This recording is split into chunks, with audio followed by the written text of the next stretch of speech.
O evangelista João, vem aqui, mano. Ora pelo teu pregador. 2. Glória a Deus. Glória a você aí. Enquanto a gente está adorando junto lá na igreja. Glória a Deus.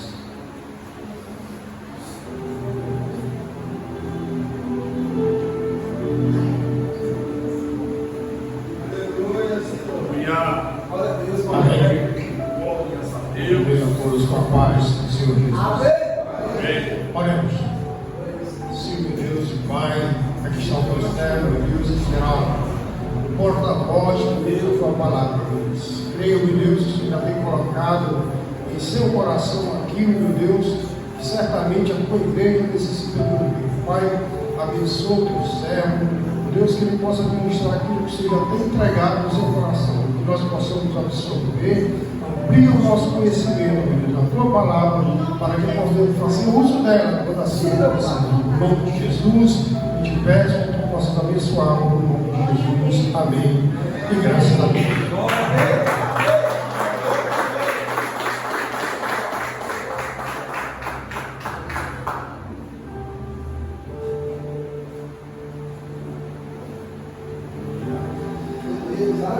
Cumprimento a todos com a paz do Senhor. Amém. Pode sentar, fique à vontade. Amém. É muito bom estar aqui mais uma vez. E agora com a incumbência de transmitir a palavra de Deus para o povo de Deus. Certo? Recebi um convite aí do bispo Camilo. E a princípio seria no último domingo, mas a gente precisou inverter a data, né? Por conta de outros compromissos. Mas o importante é que estamos aqui para juntos cultuarmos a Deus e com certeza já recebemos bastante de Deus hoje e vamos continuar recebendo. Eu tinha preparado um texto, né? E quando eu estava ali, o irmão subiu e falou assim: vamos abrir em Atos. Eu pensei: opa, Atos, será que é o meu texto? Ele chegou perto, abriu, falou em Atos 18, né? Mas o texto que eu queria compartilhar com vocês é Atos 13. Atos capítulo 13, né? O pastor Valmir tinha dito que hoje é culto de missões, é isso, né? Missões. Atos capítulo 13. Atos dos Apóstolos, capítulo 13.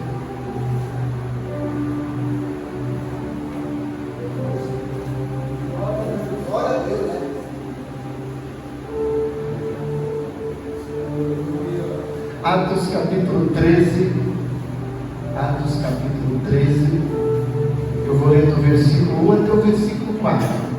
Atos capítulo 13, versículo 1 até o versículo 4. Aqui a Bíblia, a versão, nova versão internacional, né?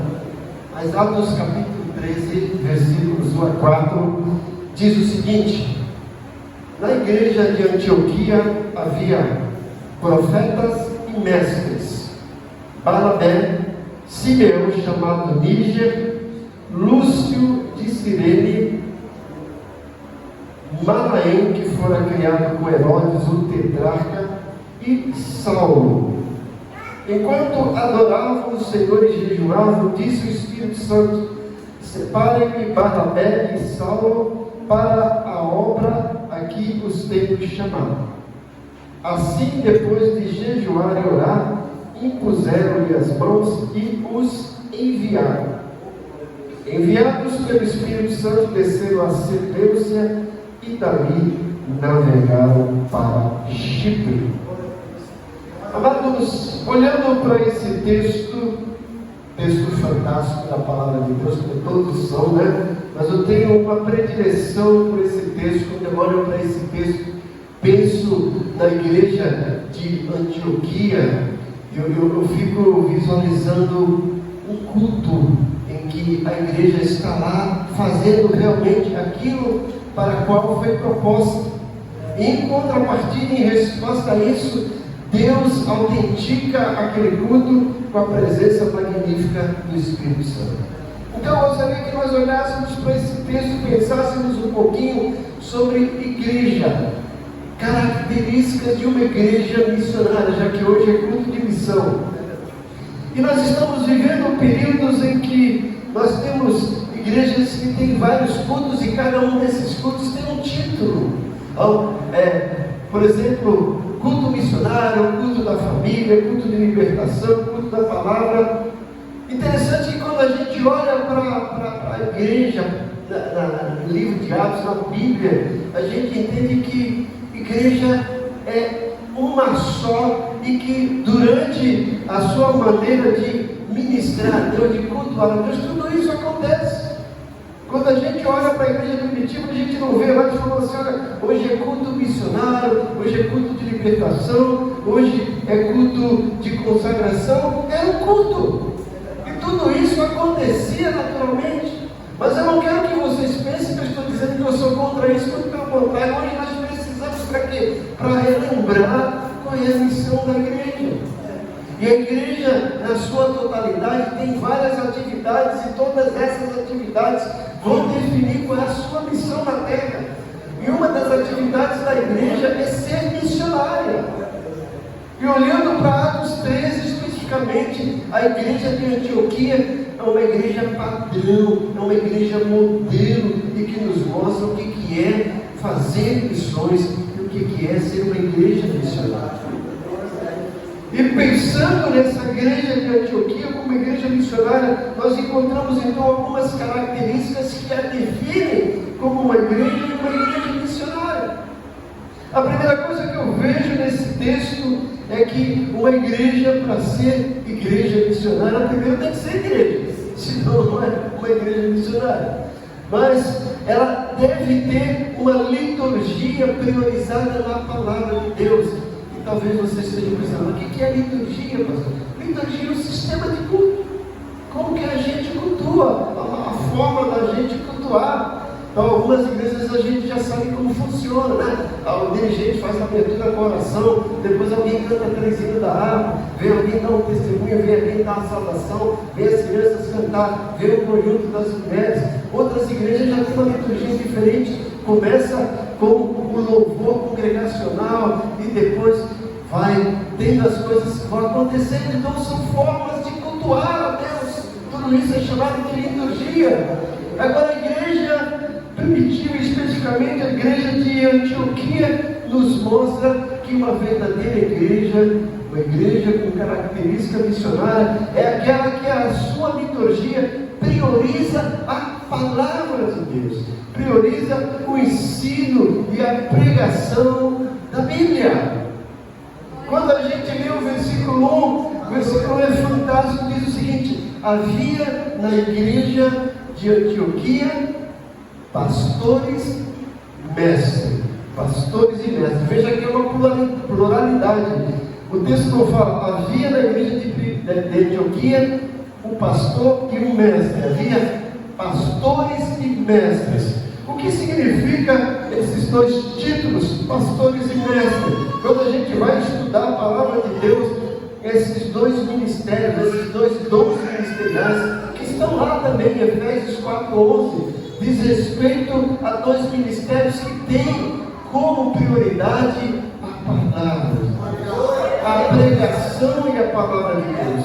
Quando Lucas aqui se refere que na igreja de Antioquia havia pastores ou mestres e profetas, é isso? Profetas e mestres. Quando ele está se referindo a profeta, ele não está se referindo àquela pessoa que tem o dom da profecia, que se levanta e diz assim, diz o Senhor, Deus está me mostrando. Não! Lucas está mostrando que na igreja de Antioquia havia pessoas chamadas de profetas, e na luz do Novo Testamento, esse dom de profeta, não o dom de profecia, é o dom daquela pessoa que tem a habilidade, a capacidade de pregar a palavra de Deus. Qualquer um pode pregar a palavra de Deus, pode, mas tem pessoas que têm um dom específico de trazer um texto para a nossa realidade e fazer com que a igreja entenda o que é aquele texto e leve para aplicar a sua vida. E é isso que acontecia na igreja de Antioquia. Tinha mestres, mas tinha também profetas. Tinha uma liderança que tinha como prioridade na sua liturgia a palavra de Deus. Infelizmente nós estamos vivendo tempos em que as igrejas estão deixando de lado o ensino e a pregação da palavra de Deus. O reverendo Augusto Nicodemos disse que nós estamos vivendo um período em que a igreja está cantando bastante. Isso é bom, né? Nunca na história da igreja se cantou tanto. Nunca na história da igreja tivemos conjuntos, bandas, grupos evangélicos, cantores gospel, né, que estão por aí cantando. A igreja tem cantado bastante, e esses louvores têm atingido patamares absurdos, graças a Deus por isso. Os louvores estão chegando em todo lugar. Era difícil a gente ver na televisão um cantor gospel ir lá e se apresentar e cantar uma música. Hoje ele consegue fazer isso. E quem gosta de futebol acompanha às vezes os gols do Fantástico. Às vezes o camarada lá, o jogador faz 3 gols e ele pede uma música, e muitos deles caem no louvor, porque a igreja tem que cantar bastante. Glória a Deus por isso. Mas em contrapartida, enquanto a igreja está cantando muito, está ao mesmo tempo também deixando de lado a palavra de Deus. Esse mesmo reverendo Augusto Nicodemos disse que enquanto a igreja tem cantado muito, estamos vivendo um período difícil, um período chamado de analfabetismo evangélico. Muitas pessoas estão analfabetas da Bíblia, não conhecem mais a palavra de Deus, não conhecem realmente o que Deus espera da vida deles. Muitos não têm vivido uma vida de cristão autêntico. Por quê? Para ser cristão autêntico a gente tem que viver a palavra de Deus, mas muitos não estão vivendo porque não conhecem. Lá no Antigo Testamento, Deus usou um profeta e disse: o meu povo está perecendo por falta de conhecimento. Mas na igreja de Antioquia havia profetas e mestres. Profetas e mestres. 2 grupos de liderança que priorizavam a palavra de Deus. O profeta é aquele que pregava a palavra de Deus. O mestre é aquele que ensinava a palavra de Deus. O interessante é que essa igreja de Antioquia nasceu sobre esse cunho, sobre essa prioridade. A Bíblia fala que levantou-se uma grande perseguição, como eu irmão aqui em Atos 8, né? Depois da morte de Estevão, e o povo foi disperso falando de Jesus. O Evangelho chegou a Samaria, e chegou no capítulo 11, o Evangelho chegou lá em Antioquia. Filipe começou a pregar o Evangelho chega em Antioquia, e muitas pessoas se converteram, e os apóstolos entenderam: olha, a gente precisa mandar alguém para lá, para que essas pessoas não se dispersem, para que essas pessoas fiquem firmes na fé. E aí mandaram Barnabé, e Barnabé vai lá e começa aquele trabalho. Quando Barnabé chega e começa aquele trabalho, ele olha assim: esse trabalho é muito grande, eu não posso fazer sozinho. E a Bíblia fala lá no capítulo 11, né, a partir do versículo 20, que ele volta, a partir do versículo 25, né, e vai procurar Paulo lá em Tarso, e encontra Paulo e leva Paulo até Antioquia, e fala que durante 1 ano eles fizeram o quê? Ensinaram a palavra. Está lá em Atos 11, 25, durante 1 ano estavam ensinando a palavra. E a Bíblia fala que o Evangelho cresceu tanto que lá na cidade de Antioquia, os discípulos pela primeira vez foram chamados de cristãos. Por quê? Porque comiam a palavra, viviam a palavra, praticavam a palavra, pregavam a palavra, e por causa disso a igreja crescia. E agora chega no capítulo 13, já está uma igreja estruturada, capacitada para enviar missionários. E foi através dessa igreja de Antioquia que o Evangelho chegou em outras regiões, porque Paulo e Barnabé foram enviados. Depois Paulo e Sila, e aí foram fundando várias igrejas. Mas a igreja de Antioquia era uma igreja que tinha na sua liturgia como prioridade a pregação e o ensino da palavra. Eu passo às vezes em algumas igrejas, eu vejo umas placas assim, né? Segunda-feira culto de libertação, terça-feira culto da bênção, quarta-feira culto do milagre, quinta-feira culto da família. poucas as vezes eu vejo lá culto de ensino da palavra de Deus. Nós estamos vivendo esse período em que a igreja está estagnada, porque tem deixado de lado o ensino da palavra de Deus. Se nós quisermos que a nossa igreja seja uma igreja missionária, precisamos investir no ensino da palavra de Deus. Como é que a gente vai enviar um missionário para pregar se esse missionário não foi lapidado, não foi transformado pela palavra de Deus? E a igreja precisa priorizar isso. Quando a gente lê Atos capítulo 6, a gente fica assim alegre, entusiasmado, porque a Bíblia fala que multiplicou-se o número de discípulos. Mas aí o que aconteceu? Houve murmuração, porque a igreja estava dando prioridade para a assistência das viúvas judias, mas esquecendo as outras viúvas. E as pessoas chegaram lá para os apóstolos e falaram assim: olha, está acontecendo isso. O que os apóstolos fizeram? Não fizeram vista grossa, mas Atos 6, eles dizem o seguinte, versículo 2: não é justo que nós abandonemos a oração e a palavra. Escolham entre vocês 7 homens cheios de convicção, cheios do Espírito Santo e de sabedoria, né? E deem a eles essa responsabilidade. E ali começou o ministério diaconal. E no versículo 4 os apóstolos falam isso, né? Fala que o parecer agradou a todos, aí escolheram os 7 diáconos, mas no versículo 4 ele fala: e nós daremos prioridade à oração e ao ensino da palavra. A igreja primitiva entendia que os seus cultos, independente do tipo que fosse, se fosse culto de oração, se fosse culto de família, se fosse culto de libertação, se fosse culto missionário, ele entendia que a prioridade era a pregação e o ensino da palavra. É isso que mantém a igreja de pé, é isso que fortalece a igreja. Paulo escreve 3 cartas chamadas epístolas pastorais, 2 para Timóteo e 1 para Tito. E se você ler essas epístolas pastorais, Paulo vai mostrar qual é o alicerce e qual é a base, o fundamento para uma igreja ter sucesso. Paulo fala que é pregar a sã doutrina e colocar obreiros qualificados. Nessa ordem, uma igreja que prega a sã doutrina vai gerar obreiros qualificados, e esses obreiros qualificados, por sua vez, vão ensinar a sã doutrina. E ensinando a sã doutrina vão gerar mais obreiros qualificados que vão ensinar a sã doutrina, e vai se tornar um ciclo vicioso do bem para a igreja crescer. A igreja de Antioquia tinha como marca principal na sua liturgia a prioridade pela palavra de Deus através dos profetas e dos mestres, da pregação da palavra de Deus e do ensino da palavra de Deus. Jesus não foi diferente. Jesus não foi diferente. Lá em Marcos capítulo 3, versículos 12, 13 e 14, a Bíblia fala que Jesus passou a noite orando no monte, e depois ele desce para escolher os 12.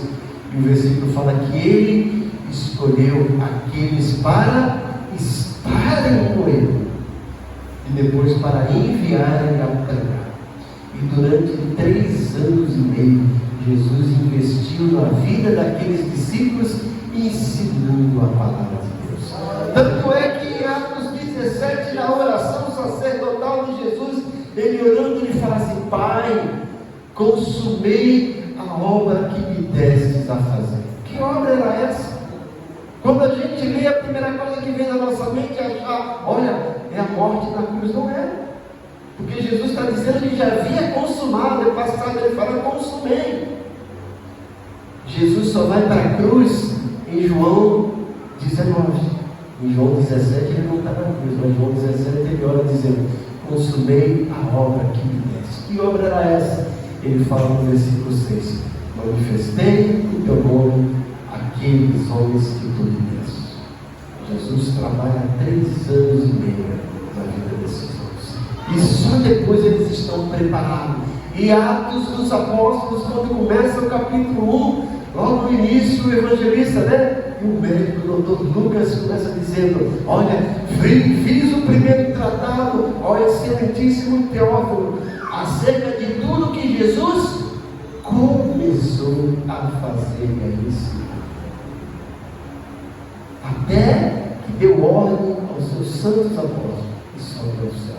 Veja que Lucas começa o livro de Atos mostrando que quando Jesus estava aqui na terra, ele só havia começado a sua obra. E que essa obra deveria ser terminada através de quem? Por quem? Pelos apóstolos. Jesus ensina esses apóstolos durante 3 anos e meio.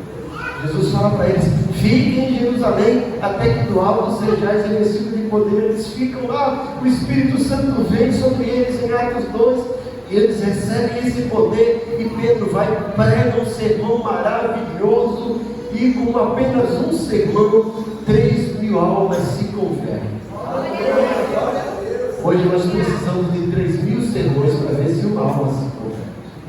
Qual é a diferença? A diferença é que Pedro foi lapidado por Jesus pela palavra durante 3 anos e meio. E agora ele recebe essa unção do Espírito Santo, está preparado para pregar. E a igreja vai crescendo, né? Em Atos 2 são 3.000, em Atos 4 já sobe para 5.000, em Atos 6 já é uma multidão, em Atos 9 a igreja continua crescendo, né? Em Atos 13 a igreja de Antioquia envia missionários e vai fundar novas igrejas. Porque a igreja tinha entendido que na sua liturgia, nos seus cultos, a prioridade era a palavra. Você já prestou atenção que quando tem evento na igreja, aniversário, e que a igreja convida várias igrejas, né? Aí as igrejas vêm, todo mundo quer cantar, todo mundo quer falar, e aí quando vai dar oportunidade para o pregador, já está quase na hora de acabar. E o povo já está cansado. Deixe uma palavra para o final. Aí bem, tudo bem. Só que já não tem quase mais tempo para o pregador pregar. E o povo já está cansado. Eu fui numa certa igreja uma vez, cheguei lá às 7 horas, eu podia começar às 7h30. Meu Deus, mas tinha tanta gente, todo mundo ia lá, cantava a minha palavra, dava o testemunho. Gente, 11 horas o pregador foi pregar. 11 horas. O povo estava cansado. Eu saí de lá, já era quase meia-noite, a coisa não tinha acabado ainda. Porque é muita coisa. E deixa a palavra por tempo reduzido. A igreja missionária, a igreja verdadeira, precisa ter como base uma liturgia com prioridade na palavra de Deus. A palavra de Deus tem que ser a base, o fundamento, o alicerce, tem que ocupar o melhor lugar, o melhor momento, o melhor horário e o maior tempo possível. A igreja de Antioquia não fugia disso. A sua liderança tinha líderes capacitados, profetas e mestres. Profetas que pregavam a palavra e mestres que ensinavam a palavra de Deus. A segunda característica que a gente olha nesse texto como igreja de Antioquia, como igreja missionária, é que a igreja de Antioquia tinha uma liturgia centralizada na adoração. Se você pegar o versículo 2, eu vejo que coisa bonita, né? Uma liturgia que primeiro priorizada na palavra e agora centralizada na adoração. O versículo 2 diz: enquanto adoravam o Senhor. Vocês vão ver que algumas Bíblias falam que enquanto eles serviram ao Senhor. Essa palavra adoração e serviço, né, tem a ideia de uma coisa só. A igreja entendia que a adoração era um serviço de culto prestado a Deus. Eles estavam lá para adorar. Eu comecei um tempo na escola dominical a trabalhar com a igreja sobre o que é igreja. Retratos de uma igreja verdadeira. E na primeira aula eu fiz um bocado de pergunta, né? O que é igreja para você? O que você faz, né? Quando vai para a igreja, o que você vai fazer na igreja? E tem várias respostas, né? E a gente tem várias respostas para isso. Nós cantávamos um cântico, um corinho, né? Não sei se vocês conhecem, eu já sou meio dinossauro, né? Mas quando eu me converti, a gente cantava um corinho assim, né? Eu vim buscar uma bênção, Jesus tem bênção para dar. A gente dizia isso, né? Essa noite feliz, nesse santo lugar, eu E as pessoas acham, né, que igreja é lugar de buscar bênção. Também é. Mas a nossa postura não é sair de casa para ir para a igreja para buscar bênção. Porque a igreja é lugar de adoração. Quando Salomão consagrou o templo que ele construiu, lá em Reis capítulo 8, ele faz uma oração maravilhosa. E se você perceber na oração, em nenhum lugar dessa oração, Salomão está dizendo assim: olha, Senhor, nós construímos esse templo para Ti, para vir aqui para buscar uma bênção. Senhor, nós construímos esse templo maravilhoso para Ti, para vir aqui para ser liberto. Senhor, nós construímos esse templo maravilhoso para Ti, para vir para cá para o Senhor curar as nossas enfermidades. Não!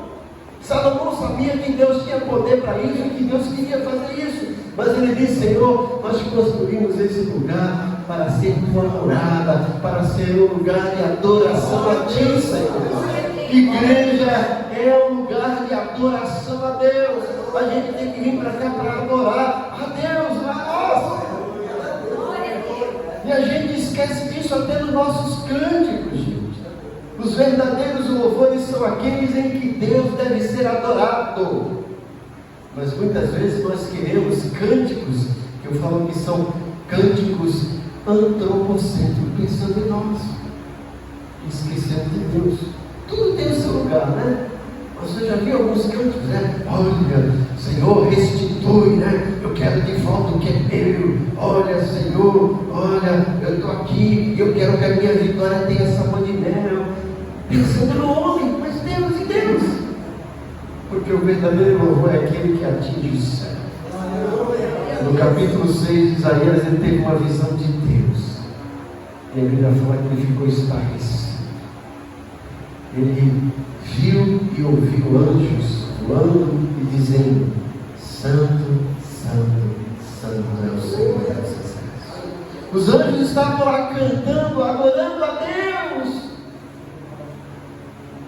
lançando a verdadeira adoração a Deus, que é o único digno de todo louvor, de toda adoração.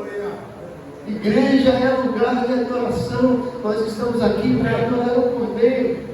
Eu gosto dos salmos, gente. Se você pegar os salmos 120 em diante, alguns títulos, sei lá, falam cânticos dos degraus, ou cânticos de peregrinação, ou cânticos de roubagem. Que cânticos eram esses?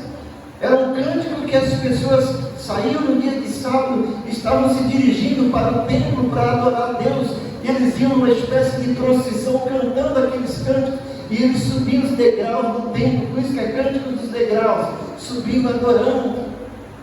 Eu vejo o Salmo 122, alegrei-me quando me disseram, vamos à casa do Senhor. E a gente lê o Salmo 84, que coisa bonita.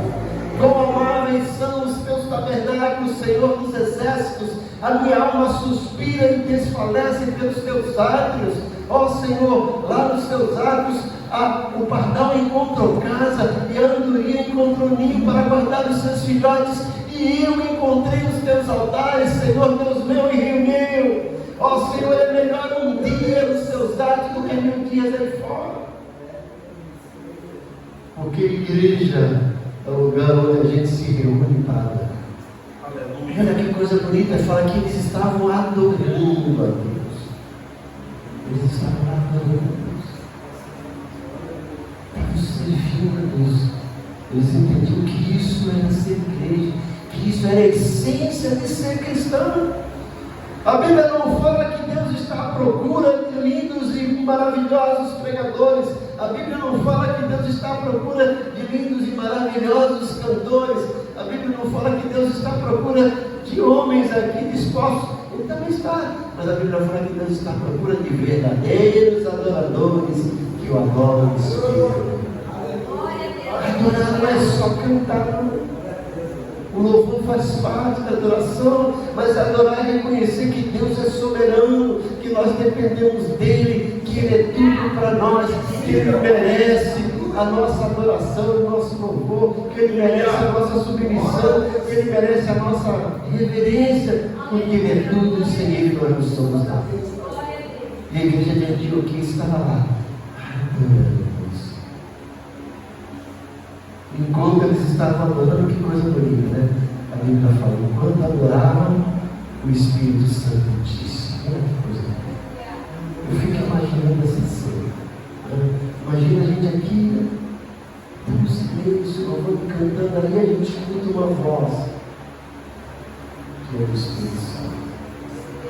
Eu sou um tanto quanto cético para isso, mas eu procuro, daqui a pouco eu vou falar a respeito disso também, ter os meus ouvidos abertos para o que o Espírito Santo diz. Isso acontece enquanto a gente está adorando. A Bíblia fala que Deus habita no meio dos homens. Quando a gente lê Efésios, na realidade Gálatas, capítulo 4, depois Efésios também no capítulo 6, vai falar sobre uma vida cheia do Espírito. Paulo fala isso em Efésios, fala isso em Gálatas, fala isso em Colossenses. Ele mostra que o crente cheio do Espírito é aquele que tem adoração com o estilo de vida, louvando ao Senhor com hinos, salmos e cânticos espirituais, adorando o Senhor em todo o tempo. Coisa bonita. E a igreja que estava adorando. Então, uma igreja missionária é aquela que tem a sua liturgia priorizada na palavra de Deus. Igreja missionária é aquela que tem a sua liturgia centralizada na adoração. Em terceiro lugar, uma igreja missionária é uma igreja que tem a sua liturgia aberta para a direção do Espírito Santo. É uma igreja que faz o que tem que fazer, mas está sempre em sintonia, está aberta. Porque aqui o texto, versículo 2 e 3 diz: enquanto adoravam o Senhor e jejuavam, disse o Espírito Santo: separe-me Barnabé e Saulo para a obra que tenho chamado. E aí eles dizem: assim, depois de orar e jejuar, oraram, impuseram as mãos e os enviaram. E eles foram enviados pelo Espírito Santo. Olha que coisa maravilhosa. Eles estavam adorando, estavam fazendo aquilo que eles haviam aprendido, mas estavam com os ouvidos abertos para a voz do Espírito Santo. E a gente encontra na Bíblia várias vezes Jesus falou isso também, mas em Apocalipse especificamente, a Bíblia fala: quem tem ouvidos para ouvir, ouça o que o Espírito diz às igrejas. E a igreja que tem como prioridade o ensino da palavra de Deus, que tem como centro a adoração, mantém os seus ouvidos abertos para a direção do Espírito Santo. A igreja entende que tem que fazer algo, que não precisa esperar para Deus mandar, porque Deus já mandou, mas sabe também que a qualquer momento o Espírito Santo pode direcionar. E foi o que aconteceu. Eles estavam lá adorando, e o Espírito Santo fala assim: separem-me a Paulo e a Barnabé para uma obra que eu tenho que dar. E o texto diz que eles foram fazer o quê? Orar e jejuar.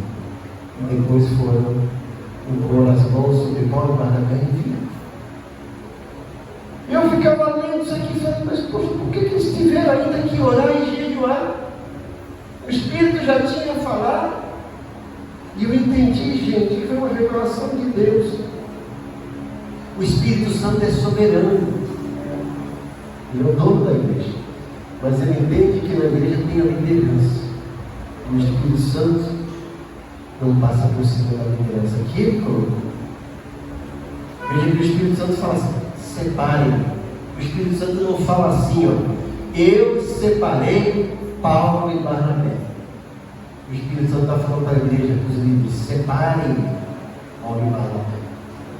E aí os líderes que eram homens de Deus entenderam: olha, será que nós estamos ouvindo realmente a voz do Espírito Santo? Ou é porque nós estamos aqui envolvidos nesse momento de adoração, estamos entusiasmados? Será que é o Espírito Santo mesmo? E eles vão orar e jejuar para ter certeza disso. A Bíblia até fala, né? Examinar os profetas. A gente não pode sair por aí dando crédito a tudo, porque tem tanta coisa que é dita de púlpito na internet. A gente tem que ter certeza que é o Espírito Santo de Deus, e não chegar assim: fala Deus, né? Às vezes o cara está falando um bocado de besteira, mas fala Deus. Lembra quando Herodes estava falando e o povo, é a voz de Deus e não do... O que aconteceu foi comigo do bicho. Eu não era a voz de Deus. E a igreja que entendeu foi orar. A igreja foi orar. A liderança foi orar e jejuar. Aí entenderam e foram lá colocar a mão e buscar.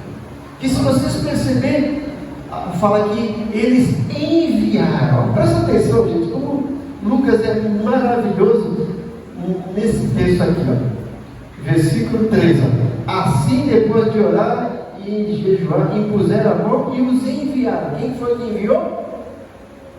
A igreja. É isso? Agora o que diz o versículo 4? Enviados pelo Espírito. Foi a igreja ou foi o Espírito? A igreja enviou, orientada pelo Espírito.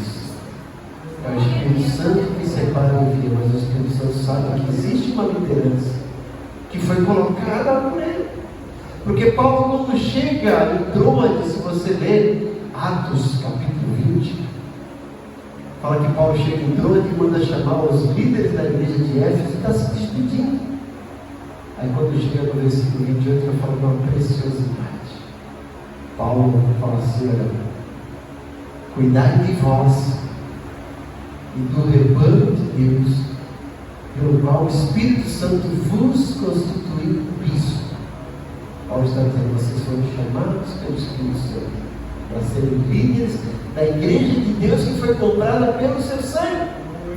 E a igreja de Antioquia entende isso. E a igreja até podia falar, mas Senhor, Paulo e Barnabé são dois líderes aqui de ponta, vai desfalcar a igreja. Mas não é isso, eles entendem que a obra da igreja não é uma só obra de ficar enclausurada nas quatro paredes. Ele entende que a missão da igreja é fazer missões. E para fazer missões tem que ir da porta para fora. Eu falo que o crente foi chamado do mundo para vir para dentro da igreja. Dentro da igreja, Deus, através da palavra, a instituição trabalha dentro dele. E agora, que ele é trabalhado, ele é enviado para fora da igreja para falar de Jesus, para mostrar de Jesus. Aleluia! Porque aqui na igreja é fácil ser crente, gente. Vai para fora. Você vai evangelizar aqui se todos são crentes, é lá que a gente evangeliza, é lá que a gente fala de Jesus. E a igreja aqui entendeu isso, né? E olha, o filho Paulo Barnabé. O Espírito Santo é quem dirige a igreja. A igreja missionária é dirigida pelo governo do Espírito Santo, porque tem sua liturgia aberta para a voz, para a direção do Espírito Santo. A Bíblia fala aqui, você vai ver do capítulo 13 até o capítulo 16, Paulo e Barnabé saem para fazer missões, eles estão indo, eles querem ir para um lugar, a Bíblia fala, mas o Espírito Santo os impediu. E eles, com aquele jeito, entendem, a gente quer ir para lá, a Bíblia fala, o Espírito Santo os impediu. Aí chega no versículo 16, eles querem ir para um lugar, o Espírito Santo impede. E depois Paulo tem uma visão, que ele teve o sonho de um varão dizendo assim, passa a Macedônia e ajuda-nos. E Paulo entendeu que aquilo foi uma direção do Espírito Santo. E depois, guiados pelo Espírito, eles vão. Se você pegar aqui Atos 13, é o Espírito Santo que está guiando Paulo para lá no capítulo 16, é o Espírito Santo que está guiando, orientando Paulo e Silas. Eles chegam até Filipos, né? Alcançam Lídia, que se converte, liberta aquela menina que tinha espírito maligno, que se converte e converte o carcereiro de Filipos, que batiza ele na casa dele e nasce uma igreja de Filipos, porque eles estão sob a direção do Espírito Santo. Gente, a verdadeira igreja é uma igreja missionária. E como igreja, ela precisa entender que a sua liturgia, os seus cultos, as suas atividades, tem que ter como prioridade a palavra de Deus. Profetas e mestres que ensinam, que pregam a palavra de Deus. Mas a igreja também tem que entender que a sua liturgia precisa estar centralizada na adoração. A gente vem aqui para adorar. Lembra daquela música? Vim para adorar-te, vim para gostar, vim para dizer que és meu Deus. Aqui Jesus veio para adorar.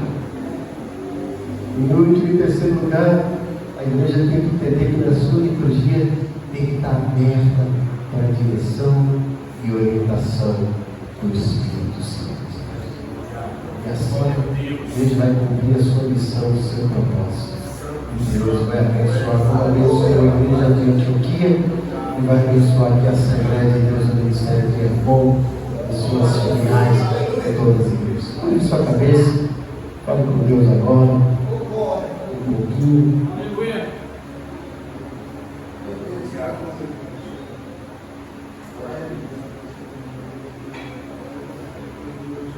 Ó Deus, nós somos gratos pela Tua palavra, que é viva, que é eficaz, que não volta atrás, que nos lava, que nos purifica, que nos salva, que nos regenera, que nos santifica. Somos gratos porque hoje, como igreja, a gente tem a Tua palavra que tem que ser ensinada, que tem que ser pregada, mas também tem que ser praticada. Que nessa noite o Teu Santo Espírito que teve liberdade dentro do culto continue falando aos nossos corações e que a gente tenha essas marcas de igreja missionária na nossa vida como cristão e como igreja. Que o Senhor nos dê sede do conhecimento da Tua palavra. Que o Senhor nos ensine a sermos verdadeiros adoradores e que o Senhor nos ensine, nos capacite a ter os nossos ouvidos, nossas mentes e corações abertos para a direção do Teu Santo Espírito e para fazer a Tua vontade. Nós oramos agradecidos em nome de Jesus. Amém. Para a mesma oportunidade, quero dizer para vocês que eu tenho um canal lá no YouTube que eu posto mensagens, devocionais todos os dias de devocionais. Se você quiser me seguir lá, José Carlos Carvalho, você vai receber uma porção da palavra de Deus todo dia de manhã. Deus abençoe grandemente. Obrigado pela oportunidade. Glória a Deus. Aplaude o Senhor para o Deus é bom.